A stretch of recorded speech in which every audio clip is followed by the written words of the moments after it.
Torgarð fra H71, til lukke vi noen. Takk for det. Til vinner det vi ene mål mot SJUF. Hvordan helst du skjoldet, Jack? Jeg har alltid dysten Jack nok rundt av alltid. Vi slipper nok selv til vi har alltid. Men jo, 2 stig. Vi spiller mer. Var det ganske usjant?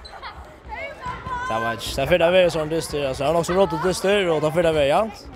Så jeg vet ikke, jeg har alltid klaret det. Anker vil ganske kalle det en bottenopgjør. Hva er det selv til? Det var ikke om det. Altså. Nu har vi 4 plås, og det er bare 3 stig opp til VF. Så det burde være fint. Tid var en dyst at om ikke helt lenge tog. Hva må du gjøre brøyde alt han dysten?